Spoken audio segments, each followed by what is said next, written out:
विद्यार्थीचर्या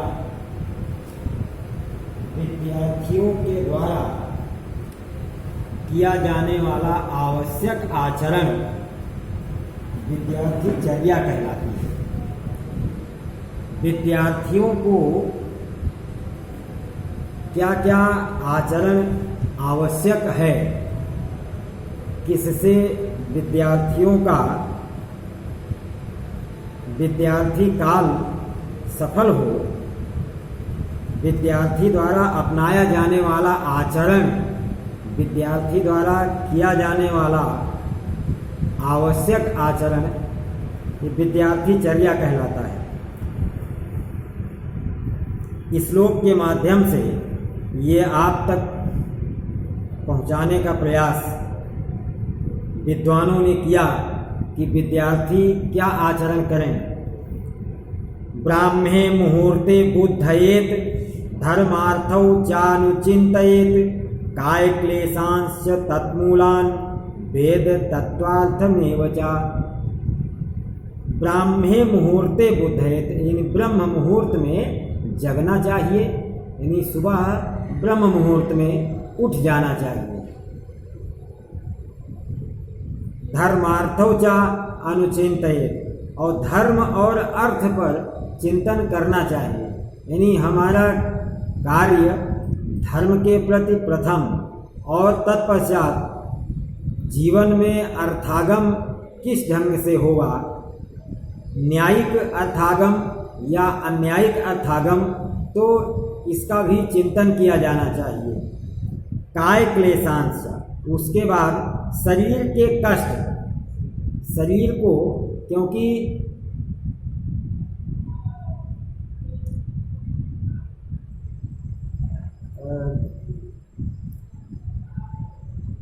संपूर्ण क्रियाकलाप का जीवन का जो भी आप संपन्न करते हैं उसका मुख्य आधार शरीर ही है।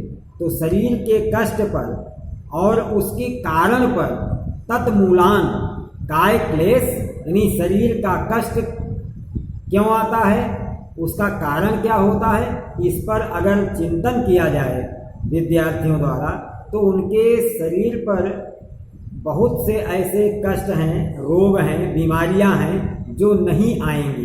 तो जब इस पर आप चिंतन करेंगे तो निश्चित, जैसे शारीरिक विषय में ये पढ़ाया जाता है कि कौन सी बीमारी किस कारण से आती है, उसका बचाव क्या होता है, तो यही सब चिंतन है कि शरीर के कष्ट और उसके कारण और वेद के तत्व और उसके अर्थ पर भी चिंतन किया जाना चाहिए। तो ब्रह्म मुहूर्त में जगकर धर्मार्थ पर चिंतन करना चाहिए, शरीर के कष्ट, उसके कारण पर तथा वेद के तत्व और उसके अर्थ पर चिंतन किया जाना चाहिए विद्यार्थियों द्वारा। ये प्रथम श्लोक में। दूसरा श्लोक, न स्नानम आचरेत भुक्त्वा न आतुरो न महानिशि न वासो भी सहजश्रम न विज्ञाते जलाशय। न स्नानमाचरेत भुक्त्वा नातुरो न महानिशि न वासो भी सहजश्रम न विज्ञाते जलाशय।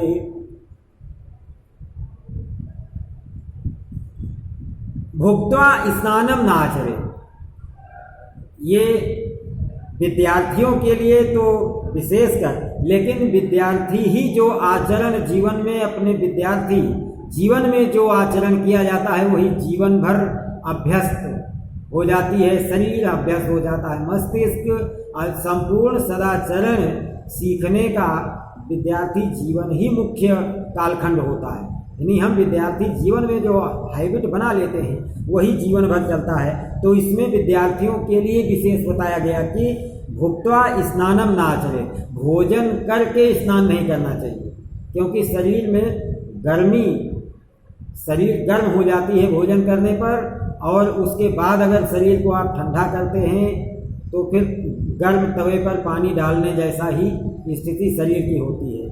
तो भुक्त्वा स्नानम न आचरेत, और न आतुरो, और न ही रोग के स्थिति में, जैसे बुखार शरीर को है, 103-104 डिग्री बुखार है, स्नान करेंगे तो यकायक टेम्परेचर डाउन होगा, और स्थिति स्वास्थ्य की और बिगड़ जाएगी। तो इसलिए नादरो न महानिशी और मध्य रात्रि यानी रात्रि के दूसरे पहर प्रथम प्रहर अर्थात 9 बजे रात्रि के पहले तक स्नान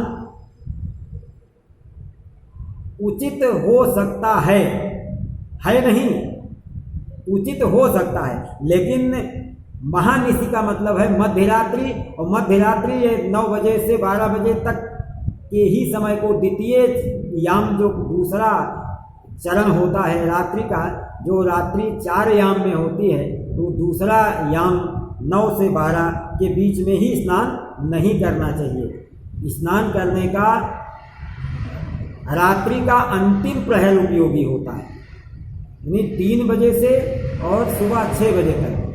अब सामान्य रूप से प्रातःकाल सूर्योदय से पहले का स्नान अमृत होता है। इस प्रकार मध्यरात्रि में स्नान नहीं करना चाहिए। नवाशोभी सहजस्त्रम, और अत्यधिक वस्त्र पहनकर स्नान नहीं करना चाहिए। न अभिज्ञाते जलाशय, यानी वस्त्र सहित स्नान नहीं करना चाहिए। कम से कम वस्त्र शरीर में हो, क्योंकि शरीर में जल डालने पर शरीर की ऊष्मा यकायक बाहर आती है, और यदि आप वस्त्र पहन करके तो वो ऊष्मा वस्त्र में ही सिमट कर फिर आपके शरीर में वापस होती है। तो इस प्रकार ये वैज्ञानिकता में, ये वैज्ञानिकता के खिलाफ है। ये वैज्ञानिक विधि है कि वह निर्वस्त्र होकर कम से कम अल्प वस्त्र में स्नान करना। सहजस्त्रम कला अधिक वस्त्र, कोट पैंट जीन्स इनर सब पहनकर स्नान करा जाए, उसके बजाय बिल्कुल सामान्य कम से कम वस्त्र में स्नान करना है। और अभिज्ञात जलाशय और अज्ञात जलाशय में स्नान नहीं करना चाहिए।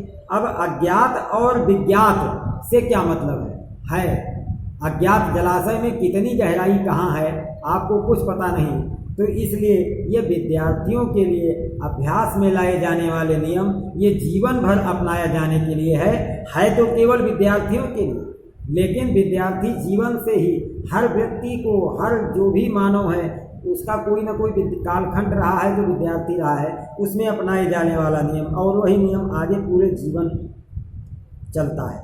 श्लोक संख्या 3, नोच्छिष्टम कस्यचित् दद्यात् नाद्यात् चैव तथा अंतरा न चैव अति स्नम कुर्यात् नोच्छिष्टा क्वचित् व्रजेत्। नोच्छिष्टम कस्यचित् दद्यात्, किसी को अपना जूठन नहीं देना चाहिए। जैसे आपस में हम लोग बैठ कर खाते हैं परिवार में, आधा सेव अपना स्वयं खाए और आधा छोटा भाई आ गया तो उसको दे दिए, जिसमें हम सीधे खा रहे थे, जिसमें चाकू का प्रयोग नहीं हुआ था, केवल दांत से आधा काट लिया और आधा छोटे भाई को दे दिया, क्योंकि वो मांग रहा है कि भैया हम भी खाएंगे। तो इस प्रकार का जूठन नहीं, जूठन अपना किसी को न दिया जाए। किसी प्रकार आधा दाल चावल खा लिया और आधा छोटे भाई को या किसी को बगल में है परिवार का खिसका दिया, नहीं। नोच्छिष्टम कस्यचित् दद्यात्, जो वायरस आपके लिए सुटेबल हैं वो दूसरे के लिए रिएक्शन कर सकते हैं। इस नियमानुसार एक वैज्ञानिक कारण है कि किसी को भी अपना जूठन न दो और न किसी का जूठन खाओ। तो न अद्यात् चैव तथा अंतरा, ना तो जूठन किसी को दिया जाए। नोच्छिष्टम कस्यचित् दद्यात् न अद्यात् चैव तथा अंतरा न दद्यात् चैव तथा अंतरा, और अंतराल में भोजन नहीं करना चाहिए, यानी कम अंतराल में भोजन नहीं करना चाहिए।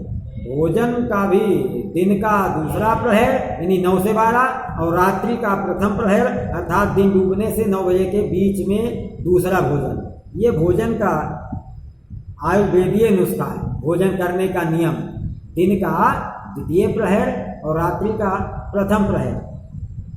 ये नहीं कि जब चाहें तो वो कूड़ादान है अमाशय को समझ लिया हो आपने, जब चाहें तो जलेबी आ गई चलो डाल दो 3 जलेबी, 2 समोसा बाद में 3 बजे मिल गया चलो उसको भी डालो।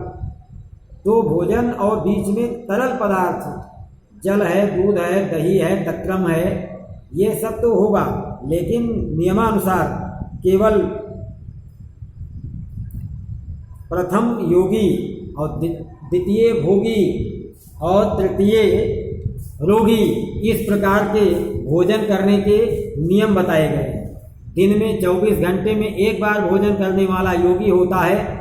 दूसरा भोजन करने वाला जो यानी दो टाइम भोजन करता है, 2 बार, यानी सुबह भी शाम को भी, तो वो भोगी होता है। यानी भोग करने के लिए अगर सुबह टेस्ट नहीं समझ में आया तो शाम को पकौड़ी बन जाए, तो अगर सुबह चूक गए तो शाम को छक लें कस के।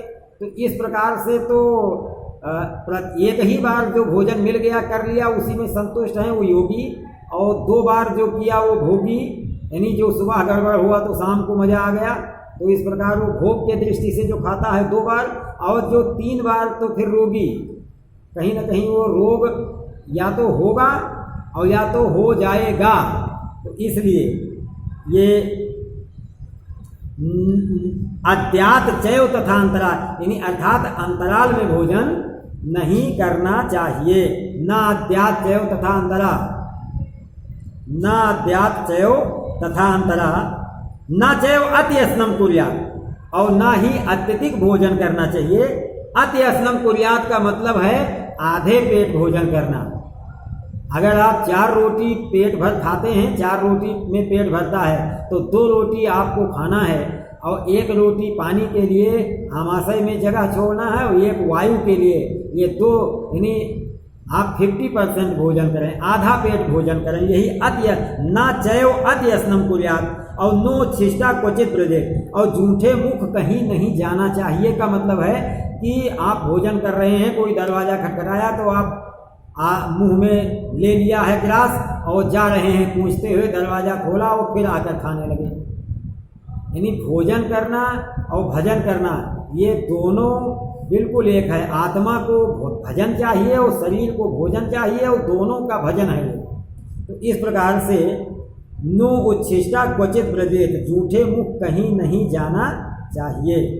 फिर अगला है अभिवादनशीलस्य नित्यं वृद्धोपसेविनः चत्वारि तस्य वर्धयन्ते आयुर्विद्या यशो बलम।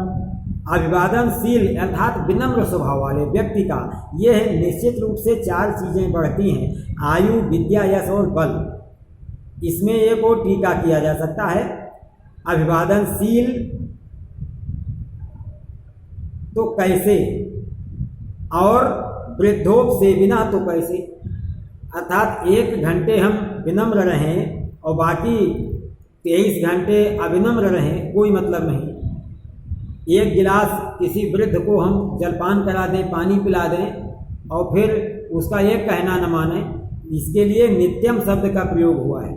जो नित्य विनम्र है और नित्य वृद्धों की सेवा करने वाला है, उसकी 4 चीज़ें बढ़ती हैं, आयु, विद्या, यश और बल। यानी अभिवादनशीलस्य नित्यम वृद्धोपसेविनः, अभिवादनशीलस्य और वृद्धोपसेविनः, लेकिन नित्यम, यह नित्य जो जिसका होता है उसकी 4 चीज़ें बढ़ती हैं, आयु, विद्या, यश और बल। श्लोक संख्या 5, आलृपादस्तु भुंजीत, इसको अगले खंड में